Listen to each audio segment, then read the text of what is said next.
Hello, I'm Anna, the Yarn Randomizer, and this is episode 49 of the Yarn Randomizer. It is the 17th of May, 2025, and you'll notice I'll be peeking at my notes over there.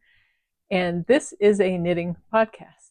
I'd like to welcome folks who just stumbling across it, and also welcome folks back who've been watching regularly. Thanks for watching.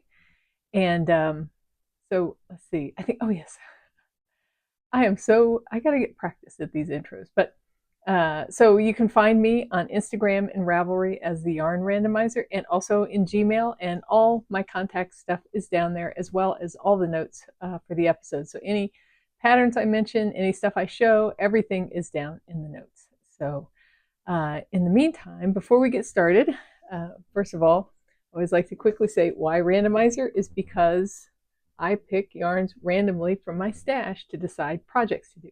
So I just have my husband pull one of these chips out of here when I need something to think about. And that's kind of how things go here. And then please like and subscribe, the usual plea for YouTubers, and to get more exposure and everything, and let a noisy car go by. It is very windy here today, and so, oh my goodness, that car. It is very windy here today, and so you might hear some of the some noises and stuff from that. This is at this property, it gets very blustery. We have no kind of shelter. It's kind of we have two farms on either side of us, and the wind comes in from the west, and it gets a little noisy here sometimes. So if you hear some blowing in the background, that's what's going on.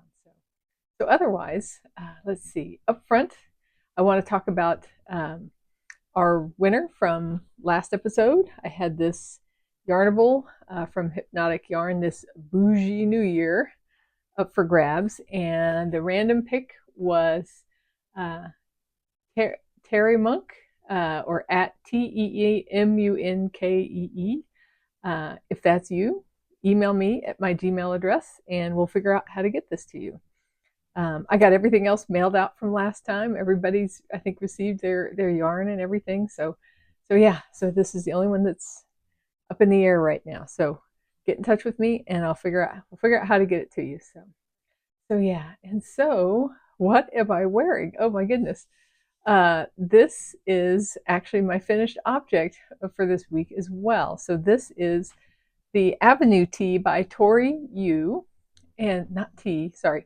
Avenue Vest by Tori Yu. And what happened was, shortly after the recording of last episode 2 weeks ago, I was watching one of Mark Vogel's videos, and I'll attach his channel down below.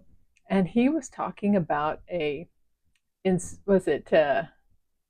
the 4th Bring You an Independence Day Tea knit along by the yarn shop that's near him. Let me make sure I got the name of that. It's the Friends Around the Table. And so I thought, oh, that's a really cool idea to knit something sort of like a summery top between May the 4th to July the 4th. And I thought, oh, I should jump in. And of course, as we've talked about before in a previous episode, this was my random pick, one of my random picks for the year. And this was, let's see, random pick, it was number 7 for this year. And so I had picked this and decided on the vest, and I thought, well, that'll be a perfect fit for this knit along. So I decided to jump in. Well, what happened was I didn't just jump in, I completely dove into this. And when I started knitting this pattern, I really enjoyed it. And so I just kept knitting. And so in 10 days, I actually started on May the 6th and finished it yesterday. I just finished blocking. It just came off the blocking mat this morning. And I think it turned out great. So, but I became a little obsessed, and it had an impact on my other projects. But I did make some progress elsewhere. But this really kind of absorbed my attention pretty intensely for the past 10 days. And so this is done up in the fiber seed. This is their DK in a colorway called City Street Lights. And so you can see it's sort of got these dark colors in here with sort of like a kind of a tan background. And I think it really turned out nice. And there's some wonderful details on this vest. Let's see if I can show you. Like you can see there's this chain at the end of all the ribbing up at the on the bottom edge, at the collar, and on the sleeves. It's a nice detail that she adds in the pattern. And it's got really nice shaping. See if I can show this. It doesn't, you don't see it as much in the speckled pattern, but there's some really nice detail here for the increases that were done to give the shaping to the pattern. But oh, it was a great pattern, fast knit. There's a V-neck version, and this is the round neck version. And I really enjoyed it. And I love how the fabric came up. Now, one of the things I wanted to mention is that this pattern actually calls for a worsted yarn. And so it calls for a worsted yarn to be worked at 18 stitches over 4 inches. Well, what had happened was I had done a test swatch with this yarn to see if I could get close to the gauge for the Tolsta tee, and I'll stick a picture of that in, by Rebecca Clow. And so, and that I'll link that below as well. I really wanted to make that top. And so what happens, I did my gauge swatch, washed and blocked it, and it came out at 18 stitches to 4 inches, not the 17. That Rebecca Clow's pattern is looking for 17 stitches to 4 inches. And I really didn't want to loosen up the fabric anymore. I thought it was on size 9 needles on a DK. And so I thought, well, I'll just look kind of what has 18 stitches to 4 inches. Well, it turns out this Tori pattern for this worsted weight vest wants 18 stitches to the inch. So I tried it, and I think it turned out great. In fact, I think it's really nice done up in a slightly lighter yarn, and it has, you know, a great feel to it. It's got a nice drape and everything, and it just turned out great. And I'll definitely be doing this pattern again. But yeah, so it was a nice quick knit, turned out really nice, and I became obsessed with working on it. So I'm going to pull my shade a little bit more over here. That would help with the glare. I think that'll help a little bit. There we go. Now we've got very sunny, very nice day outside today. Now, so basically that's the start. That's what I'm wearing, and that's my finished object for this week. And so highly recommend the pattern. Really, really worth trying. And so I'm really happy with it. I'm definitely going to be wearing it a lot over this summer. All right. And so that's it. So that's what I'm wearing as well. And so now on to works in progress. Now, okay, so I didn't neglect everything else as I was working on this vest. And so I did make some really good progress on my Christmas Eve cast on. And so this is the Campside Classic by Alicia Plummer. And so I have finished the body of this. So I'm just going to hold it up like this. So I have finished the body. I did one more repeat than originally planned for the 4th chart of lace here. And it's really, I call it, say lace, but it's really just eyelets. Just, you can get a good shot at it there. And so I did each chart, and I documented how many times I did each chart. So I did, just to get in a little additional length, I did one more repeat of the last chart, which is just a 6-row chart. And then I did the ribbing as called for in the pattern. And after that,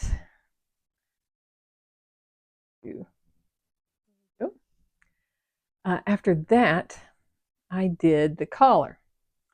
So I picked up the stitches for the collar, which is what's, they calls for doing the sleeves next, but I like to do the collar and the button band next when I do a cardigan, so it's easier to try on and figure out the sleeve length doing that. So I've got the collar stitches are picked up and done. See if I can get this to come out there. Yeah, there we go. So yeah, so I'm very happy with how this has turned out. And I wanted to show something, see if you can see this as well. One of the interesting things with how this has been knitting up, if I can show it this way, you can see that the colors are a little more concentrated at the top, then they thin out a little bit, and then they kind of intensify around the eyelet pattern again, and then lighten up a bit.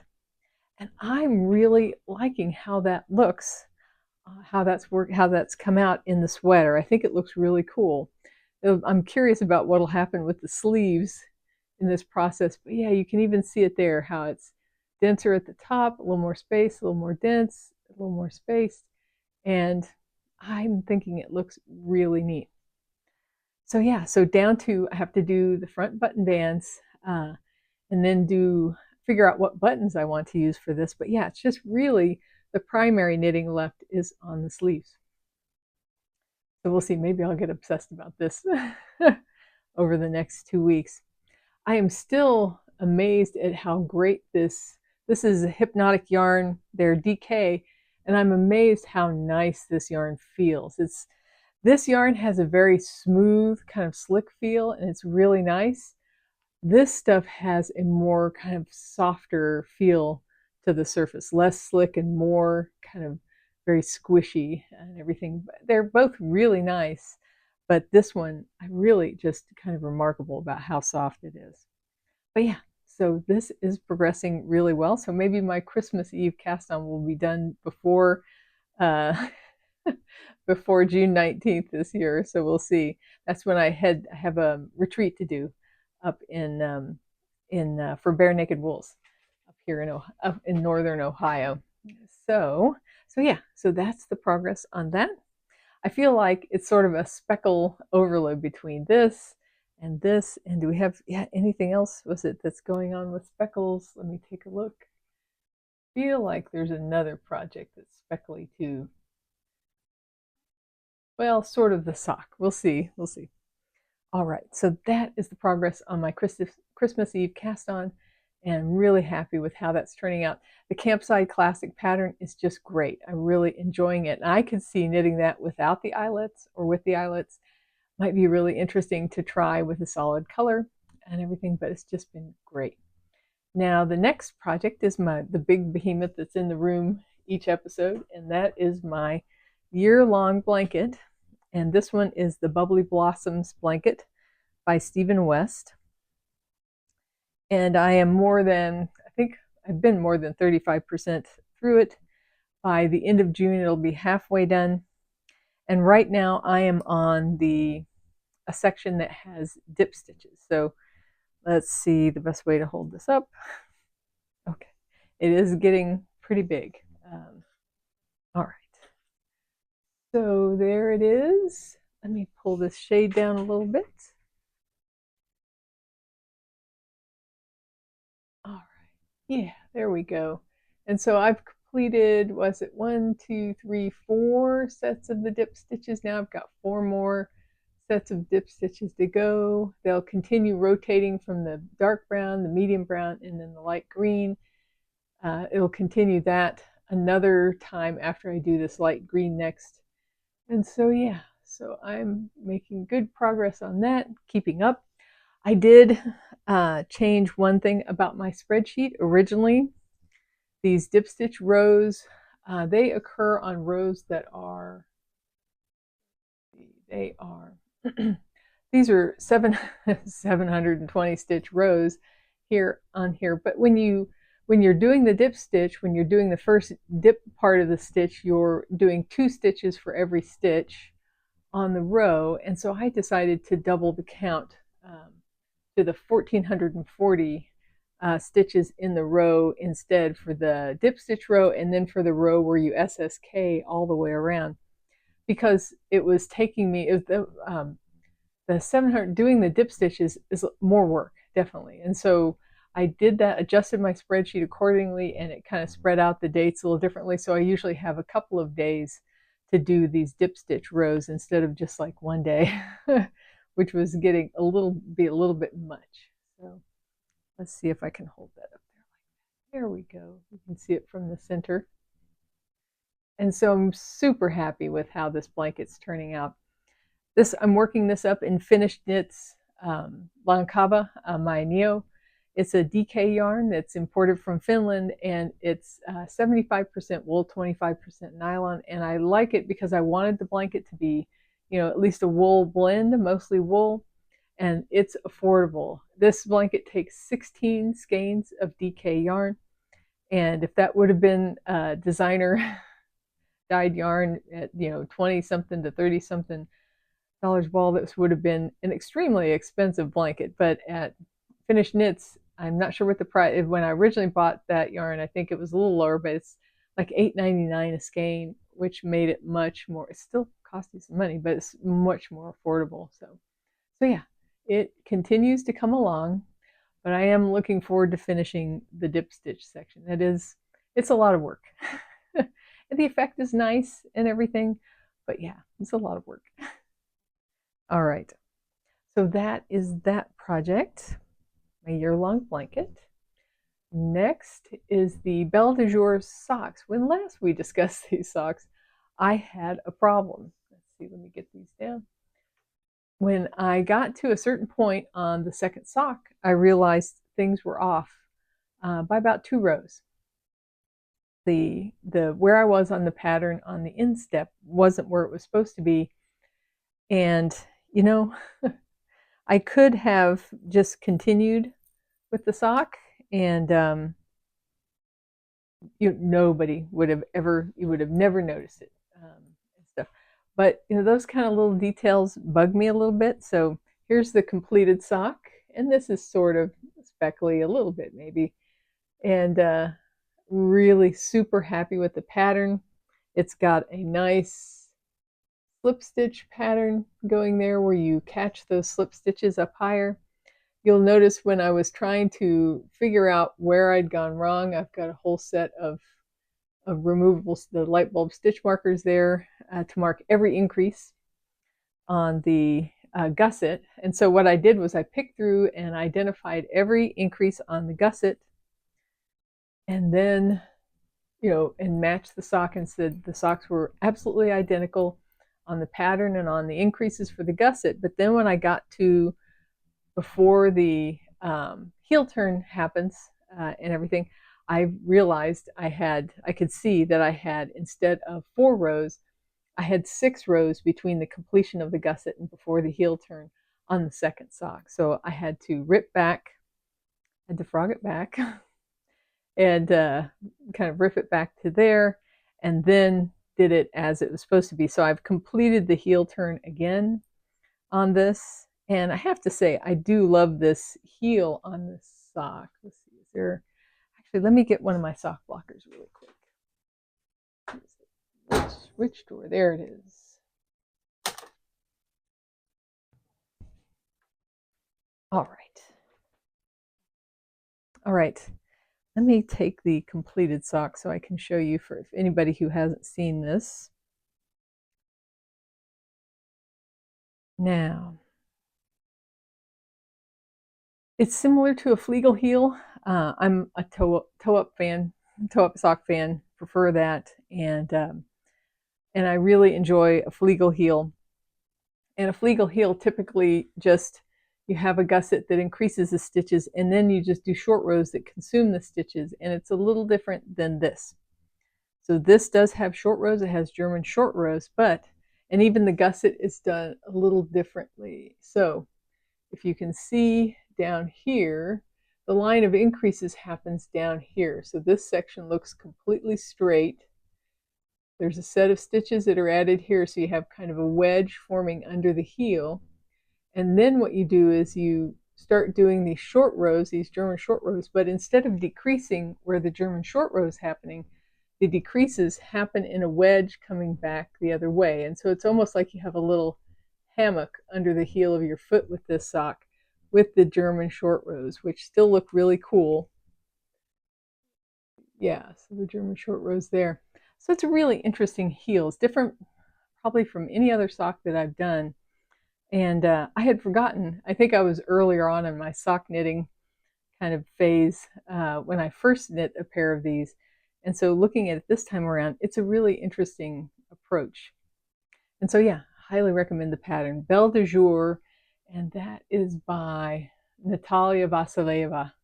And it's a really neat pattern. And so if you're a cuff down fan, no worries, the pattern has both cuff down and toe up, which I love it when they do that in a pattern. And so whichever you like, you can do. And it's just a great stitch for a variegated yarn because it really helps break it up and prevent any kind of really obnoxious pooling. You know, sometimes pooling's cool, but sometimes it can be a little weird. And so it's nice when you have these slip stitch rows and stuff that use less yarn than other rows. And so you have this inconsistent usage of yarn that helps stagger how these colors end up interacting with each other. So yeah. So I solved my problem, just need to knit the leg and I'll be good to go. So I'm hoping to finish that before next time. Again, depends on if I get obsessed with something. I promise not to start another sweater, maybe. I may not be able to resist, but we'll see. Okay. I really want to get my Christmas Eve cast on finished. So yeah, and so finally, I think, yes. The next one is I was knitting an ornament. This was my randomizer pick number 10 from this year. And this has been kind of an interesting up and down story with this one. Oh, can I get this bag open? There it is. Okay. So I started the pattern and I knew, excuse me, I knew I needed to size up the pattern to fit the ornament. The ornament that the little plastic balls that I have are larger than what this original pattern, 12 Days of Baubles, Part 1, and it's just a cabled bauble, and so I needed to size it up. Now I had another pattern, I'm sorry for the noises, I had another pattern that I knew would fit the ball, and so basically I made a spreadsheet that charted out the, this is the mathematician in me, I made a spreadsheet that charted out the kind of cast on and increases and everything through each of the patterns. And then what I did was I basically shifted the cable pattern onto the larger kind of ornament pattern. And so I worked that out okay, but there was one detail that I ended up not being happy with. So I got this far and you can see the cables on there. Now, the problem that I had was that my increases, I was using a yarn over and then twist it on the next row increase, and it ends up being, you see the strandiness going on there. It's just allowing too much extra kind of yarn in there, and I really just need to do a normal make one left or right, whatever I need to do, but basically to not do that. And I think I will also change the location of those increases to be in the field of pearls there as well. So I wasn't satisfied with how this was coming out, how I adapted it. And so I'm going to rip this back again. But of course, that's the beauty of knitting, right? If it's not working out the way you want it to, you can always rip it back, tinker with it again, do something with it again. But I will be doing a third start on this and some slight alterations to how I'm doing the increases. Otherwise, I think it was working pretty well. Let's see, can I hold this out? Yes, you can see it's a little bigger than last time, how far I got last time. But yeah, you really see those gappy increases on in each of the locations. And so yeah, so that will be redone again.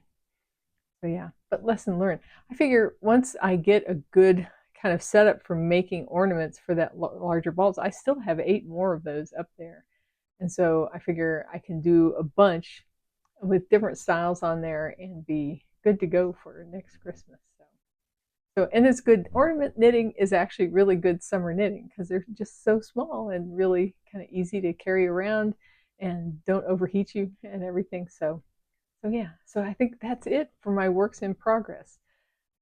Next, let's see, I have my weave in 10 ends a day, and I had gotten back on a good swing with that, but when I became obsessed with this vest, kind of everything else sort of fell by the wayside as far as weaving in. So it is still here. And this is something I absolutely vow. I vow to be wearing this next episode because I want to get this done. Those ends yet to do, but that's all there is. And this is the Trellis app wrap by, I think it's Amba O'Brien. Let me check that really quick. I do not want to misname it.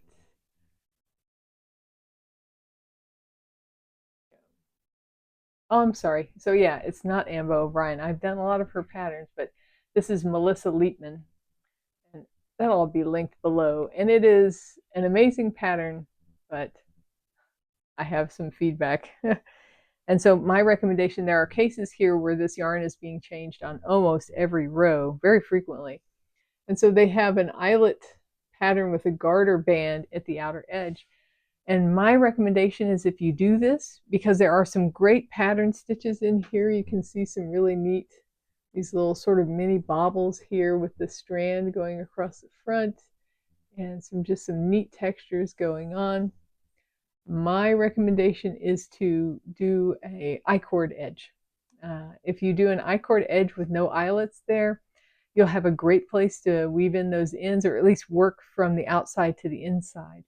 Would make it much easier. So yeah, next time, this sucker is going to get blocked before next episode and be in a wearable state. So, all right, there's that. And so that leaves us down to my yarn picks, yarn pick number 12. And I also want to talk about yarn pick number 11. So yarn pick number 12, let me set this down here. One big pile of knitting there. Okay, so yarn pick number 12 for this year is this. This is from Superfine Yarn Co., which unfortunately isn't making yarn anymore. They were a dyer up in Cleveland. And this is their Shoreway Kidsilk. And this is in a colorway called Moon Dust. Now I had enough of this yarn, and I made a sweater using it, carrying it with some heavier yarn. I'm trying to remember, I think the Mano Steel Uruguay Classico that I used it with may be an Aran weight yarn. This, I think I've worn this for the, oh my goodness, for the podcast before. But this is my Big Love. Let me just try to hold up the side of it here. This is my Big Love cardigan, and it is just an awesome cardigan. And it is using that Classico and a strand of this this mohair to make this jacket. Now I knitted this in the dead of summer in 2022, and so it turned out great. It's got lots of great details. This is by Ankastrict. I'll put the link below if you're interested. You know, she's got the ends with the was it Italian bind off or tubular bind off, and so there's just so many nice details in here. Some really great shaping on that front with the ribbing and everything, and just a really great thing. And this thing weighs a ton. This is not just a sweater, this is a jacket. So it worked out so well with that yarn.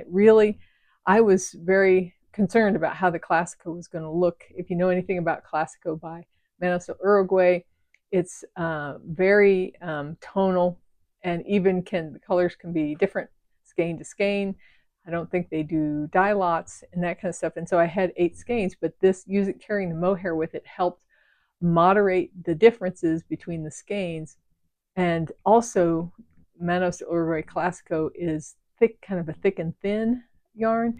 And so I think the mohair helped fill that out and kind of even out the look of the texture and everything. So really happy with it. So when this came up again, and here's some of my leftovers of it, I was thinking, I didn't really want to knit something by itself in this mohair. So I thought I must have something in my stash maybe that I can use, considering how much purple I have in my stash. And so I went looking through my stash to find out something I might be able to combine it with.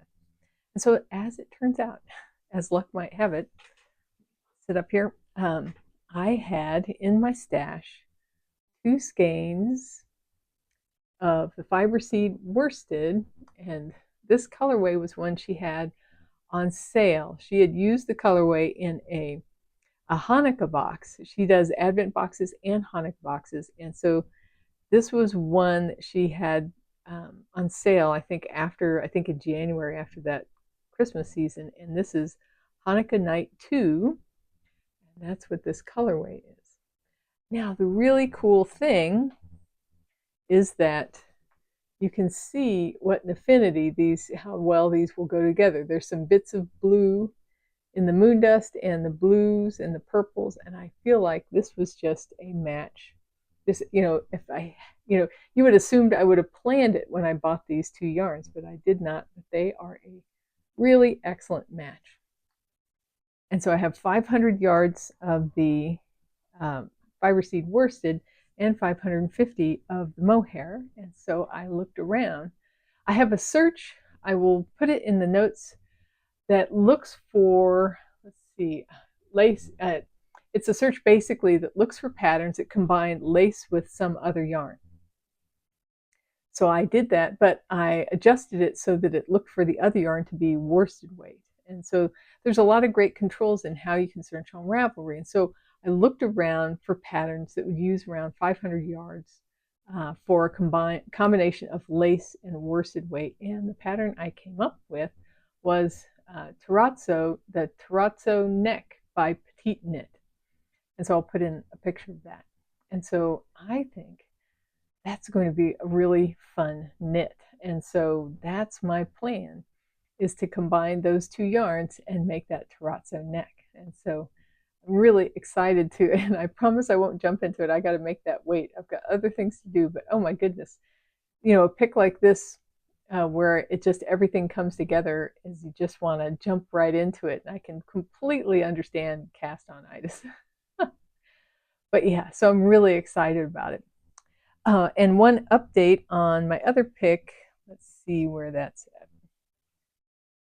So a few folks, see if I can get this out here. Okay, a few folks had commented on my pick 11. And let's see if I can find, I've got a, my bag is kind of a mess here, but I think I'll just hold up one skein. I had a whole bunch of skeins of Madeline Tosh Impression, mainly in Christmas colors. There were lots of reds and pinks and some white and some green. And I was going to make a scarf. I don't have the name of it there. Wait, it's in my queue. You can always see my choices in my queue. And so my plan is to make the Color Play Mohair Scarf by Church Mouse Yarns and Tees. And the question was, what would be the main color? You use 2 strands of mohair. And I asked folks to choose between, give me some thoughts between this red, this kind of mauve, and this black. And all of the response were black. Now the cool thing about, so I'm going to use it, I'm going to do it with the black, and we'll see how it turns out.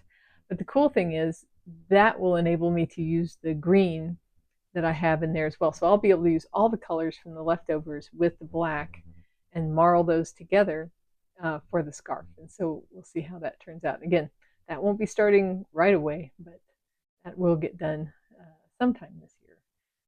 So I think that is it. I'm looking at the rest of this stuff. Oh, no real acquisitions this time.